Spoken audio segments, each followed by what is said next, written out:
As if feeling like a failure in real life isn't enough, you know? Last night, I had 3 separate dreams about it. Such long dreams. They felt long. I don't know, the first one was with my ex. I dreamt about trying to get back with her, but her telling me, no, it's not gonna work. And like, I remember feeling deep down in my dream that it was true. I was trying to, like, I don't know, rekindle something with her. Just, it felt like I was running into a wall the whole dream, right? It's like she was on the other side, and I was just trying to walk into this wall.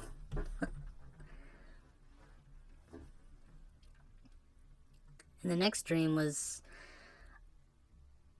I don't know who the people were, but there was an old friend that had a few daughters back when I was a kid, and for whatever reason they came up in this dream, and I remember trying to, like, become friends with both of them, and just so many barriers that were like pushing them away.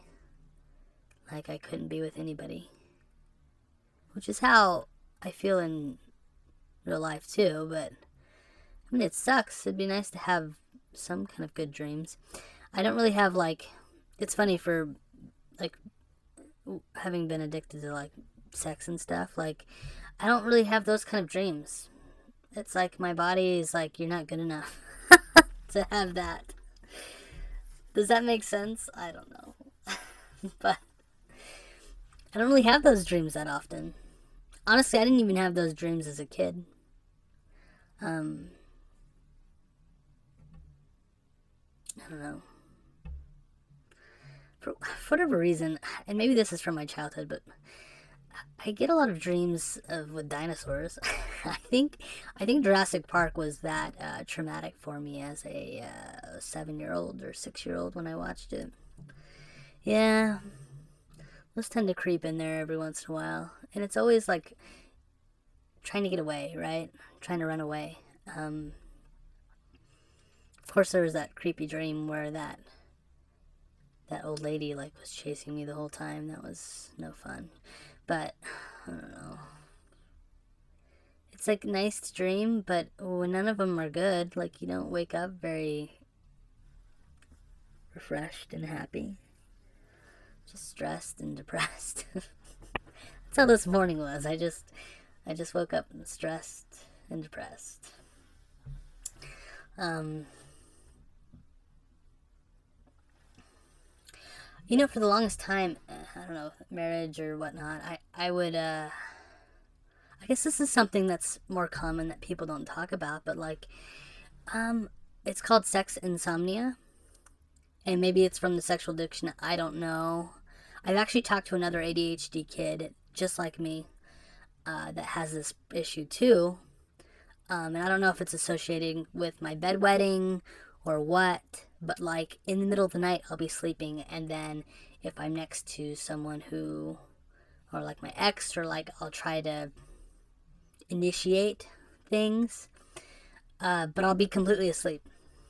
And I remember getting hit, pushed back, and I feel like, I don't know. We talked about it. I would she'd tell me what I try to do in the middle of the night or something, and I'd be like, I don't know. I wasn't awake for that. I'm sorry.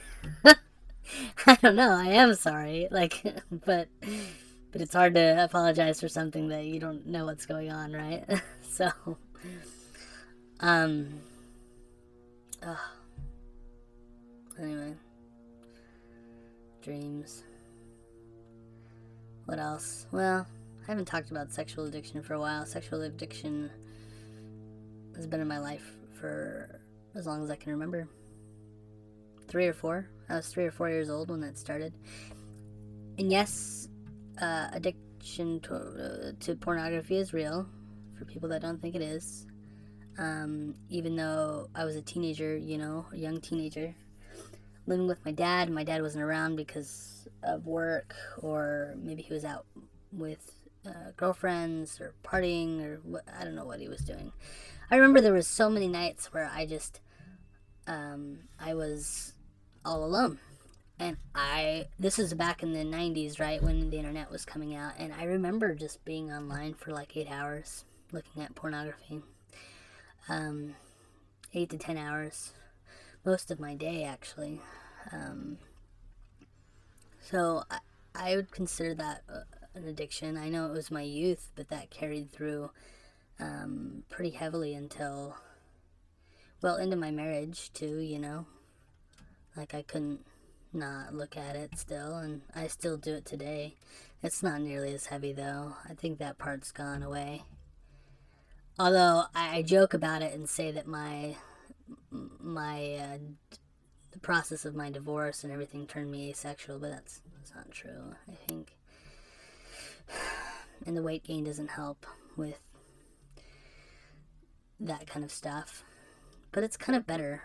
I'd rather feel like asexual and not be attracted to anybody like that, because I just feel like I get into trouble, you know? Like, I just don't have control. I'm impulsive. Like, I make terrible decisions, and I always am grateful. Like, the one good thing about being chubby as a kid is it stopped me from doing a lot of stupid stuff. I feel like I would have been very risky as a child if I was thin, and you know, not that I wouldn't have still struggled getting friends, but I think being fat, like, I've always been able to get along with women more than men. So being fat kind of repulsed women away from me, which is fine. Made it better. Or maybe I would have a friend or two that were women, but I think because of the sexual addiction, I wasn't able to have like as good of relationships with them, right? Just normal friendships without thinking of sex or something like that. And so it was kind of rough for me, you know. I didn't have anybody attracted to me. And there's a funny story I'll tell later, probably.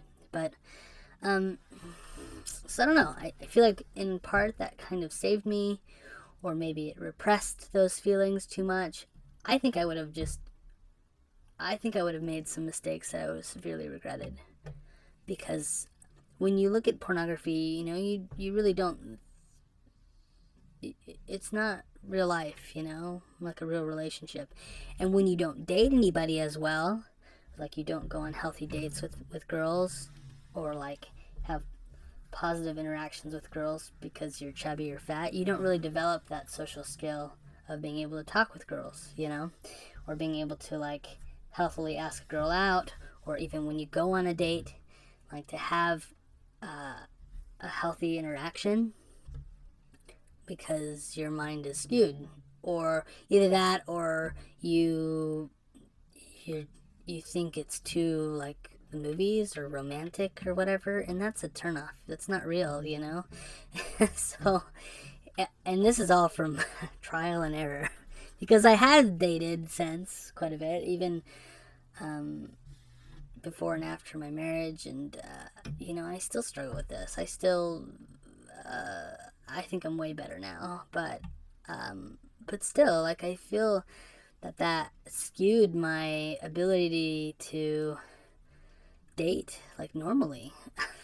Because even now, I'll go on a date and I feel like I'm a total sexual deviant, or whatever, because of my thoughts or where they go, and it's like, oh my gosh, just lock me away now, you know.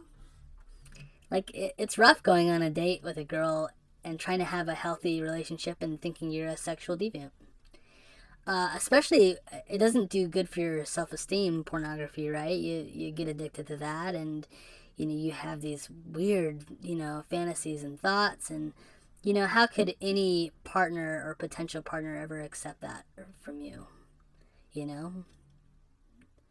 And then when you're actually in relationships, which I was with my ex, you know, like, you realize that a lot of that's not acceptable. And, that really does a number on you. It really does.